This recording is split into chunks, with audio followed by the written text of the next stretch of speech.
Hello दोस्तों, मेरा आज का टॉपिक है मॉडल्स।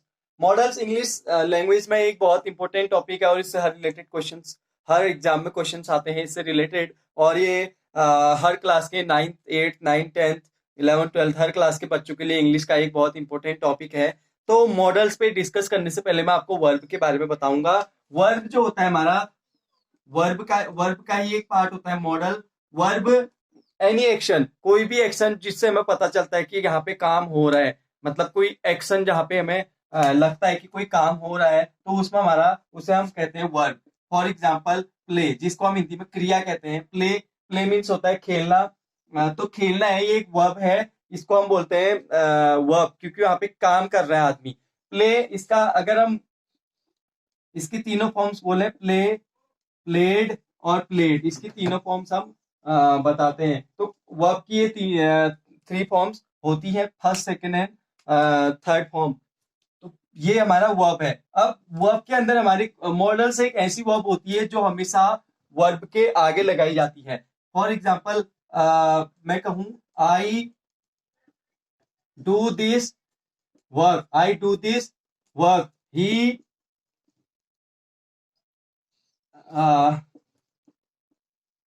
Right this.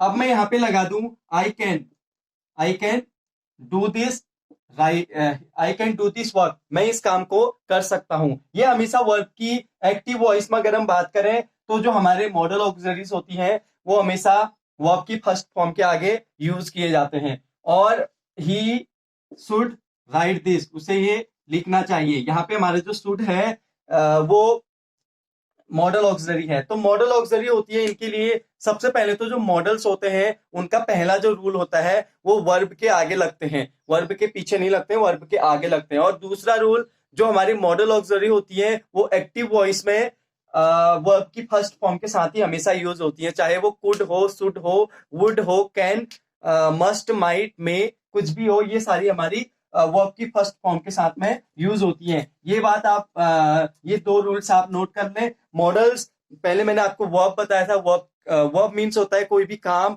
जहां पे कोई एक्शन हमें देखने को मिलता है। और उसके बाद मैंने बताया था मॉडल्स।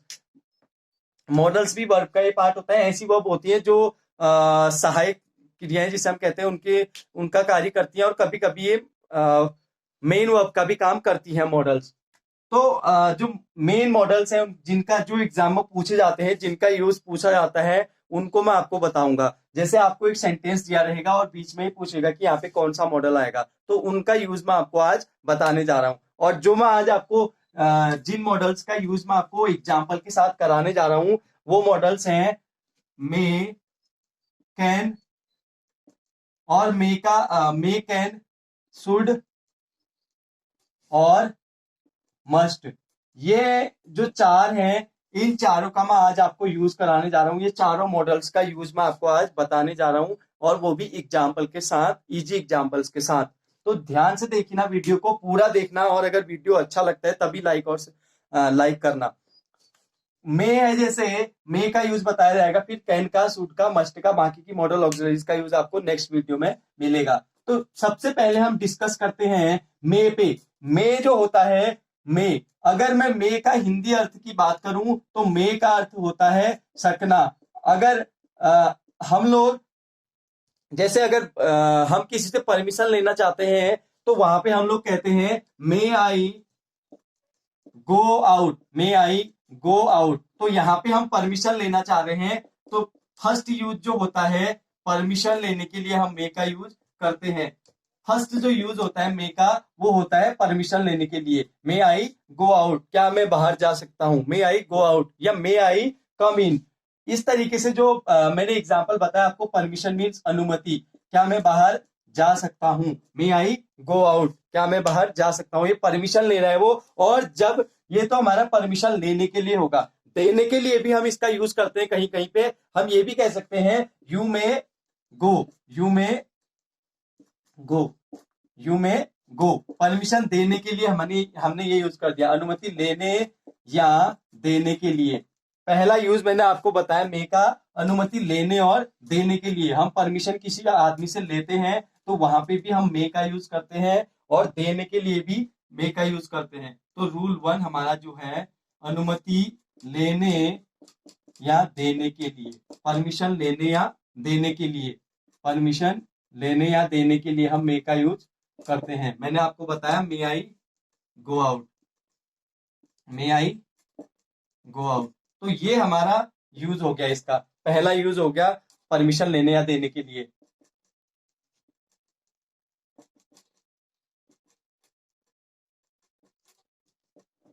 अब इसका हम दूसरे एग्जांपल की बात करते हैं। कभी कभी हम क्या कहते हैं, इट मे रेन टुडे, आज बारिश हो सकती है। तो यहाँ पे हमारा हमने क्या बताया है, संभावना बताई है। भाई हम कोई गॉड तो है नहीं कि बारिश होगी, हम कहते हैं तो बारिश हो सकती है, हम परमिशन बता रहे हैं यहाँ पे। तो परमिशन बताने के लिए मे का यूज होता है। It may rain today, it may rain today, it may rain today, it may rain today. ये यहाँ पे क्या हो गया, प्रोबेबिलिटी, प्रोबेबिलिटी, प्रोबेबिलिटी, प्रोबेबिलिटी हम बता रहे हैं। तो यहाँ पे हम कैन रेन टुडे नहीं बोलेंगे, इट मे रेन टुडे, क्योंकि हम संभावना बता रहे हैं। इस चीज की हमें संभावना है कि आज बारिश हो सकती है, संभावना हमारे पास है आज बारिश होने की, तो हम इट मे रेन टुडे यहाँ पे कहेंगे।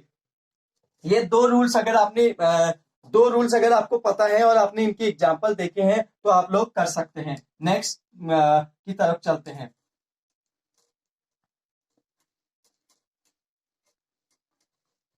नेक्स्ट जो सेकंड है हमारा, use of can, use of can.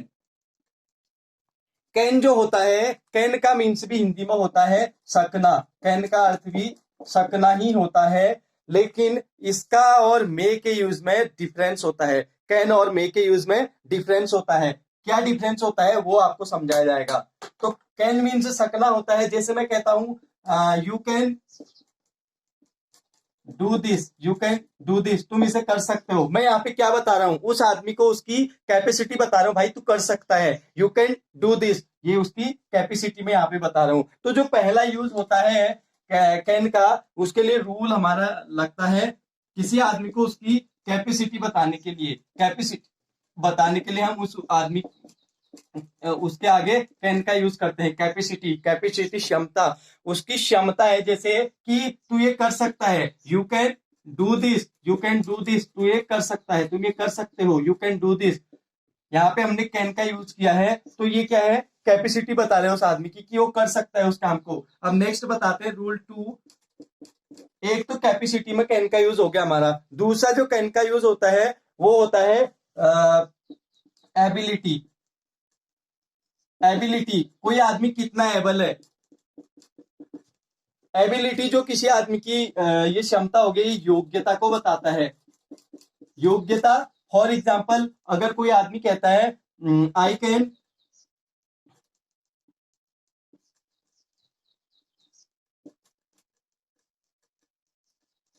Speak English, मैं अंग्रेजी बोल सकता हूं, तो he can claim on that tree. ये जो यहाँ पे क्लेम कर रहे हो कि मैंने बताया उसके पावर के बारे में बताया कि वो इस पेड़ पर चढ़ सकता है, या ही कैन डिफीट यू, वो तुम्हें हरा सकता है, he can defeat you in wrestling, वो कुश्ती में तुम्हें हरा सकता है। उसकी एबिलिटी के बारे में मैं आपको बता रहा हूं। तो यहाँ पे क्या होगा, उसका जो पावर है उसका, he can defeat on the wrestling, वो आपको रेसलिंग में, कुश्ती में हरा सकता है। तो यहाँ पे उसका हमने क्या बताया, उसका पावर बताया है, इसलिए हमने यहाँ पे कैन यूज किया है।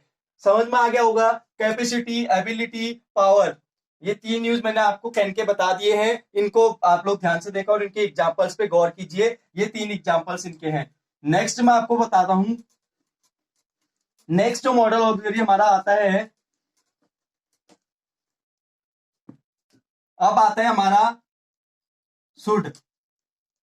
कैन और मे में सिमिलरिटी होती है, इनका मीनिंग दोनों का सकना ही होता है। मस्ट और शुड का मीनिंग भी दोनों का ही चाहिए होता है, लेकिन यूज में हम इनका डिफरेंस होता है, इनके यूज में हमें बहुत सारा डिफरेंस होता है। शुड का अर्थ चाहिए होता है, लेकिन शुड और मस्ट का अर्थ भी चाहिए होता है। शुड, सबसे पहले तो हम शुड का यूज करते हैं एडवाइस के तौर पर, एडवाइस देने के लिए हम यूज करते हैं इसका। एडवाइस, अगर हम किसी आदमी को एडवाइस देना चाहते हैं तो हम उससे कहेंगे you should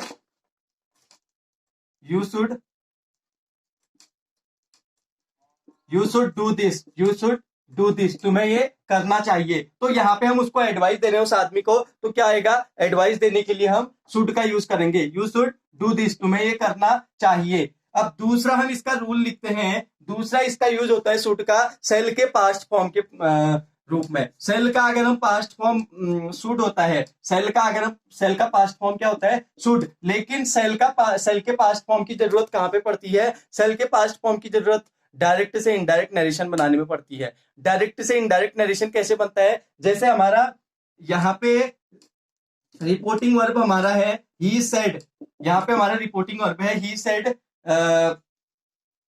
you shall sorry he said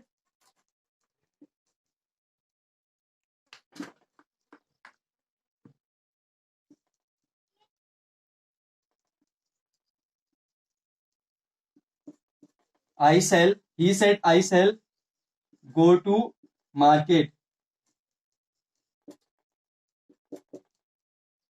He said I shall go to market. तो इसका बनेगा he said that, बट हम जो सेल है यहाँ पे आई के साथ हम, अब हमने जब इसको डायरेक्ट से इनडायरेक्ट बना रहे हैं तो आई का ही हो जाता है, आपको पता होना चाहिए। अगर ये रिपोर्टेड वर्ब हमारा जो रिपोर्टिंग स्पीच है ये अगर हमारा आई है, इसमें फर्स्ट पर्सन है तो ये थर्ड पर्सन हो जाता है। आई सेड दैट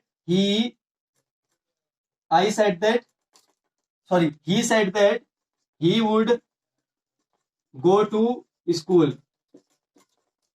ये तो सेल का मैंने वुड कर दिया, लेकिन अब मैं एक ऐसा एग्जांपल बताऊंगा जिसमें सेल का शुड होगा। I shall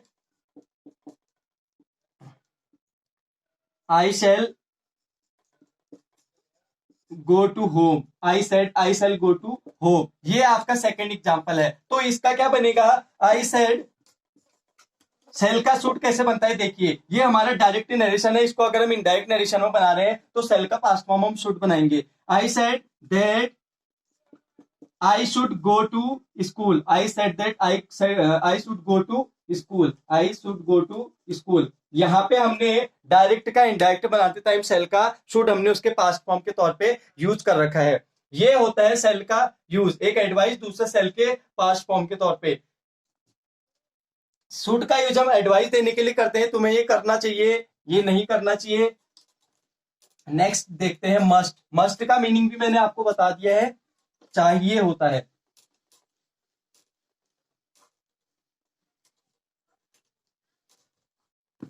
use of must, use of must, must का मीन्स होता है चाहिए, जैसे ही सेल का मीन्स होता है चाहिए, मस्ट का यूज भी होता है, मस्ट का मीनिंग भी होता है चाहिए, लेकिन यूज अलग अलग जगह पे होता है। मस्ट सबसे पहले तो कंपल्सन का भाव इसमें आ जाता है, कंपल्सन का भाव हमारा मस्ट जो है उसमें कंपल्सन आ जाता है। जैसे स्कूल से बोलते हैं कि every student must come in proper uniform, प्रत्येक बच्चा, हर बच्चा जो है वो स्कूल जो उसकी यूनिफॉर्म है उसमें आना चाहिए। तो यहाँ पे हो जाएगा every student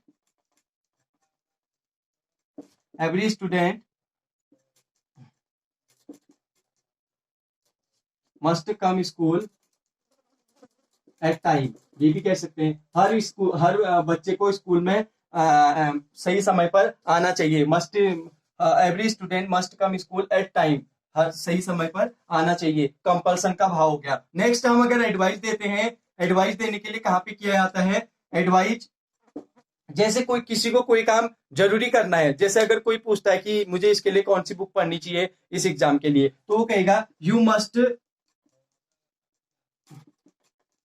study that book, you must study that book, तुम्हें वो बुक पढ़नी चाहिए, अवश्य ही पढ़नी चाहिए ताकि तुम इस एग्जाम को क्वालिफाई कर सको। You must study that book. मैंने आपको बताया शुड और मस्ट का यूज क्या उनमें डिफरेंस होता है और कैसे हम उनको यूज करते हैं। इससे पहले मैंने कैन और मे का यूज बताया, अब आने वाली वीडियो में बाकी के मॉडल ऑक्सिलरीज का मैं यूज बताऊंगा। अगर आपको ये वीडियो अच्छा लगा हो तो लाइक कीजिए, शेयर कीजिए और चैनल को सब्सक्राइब कीजिए। Thanks for watching this.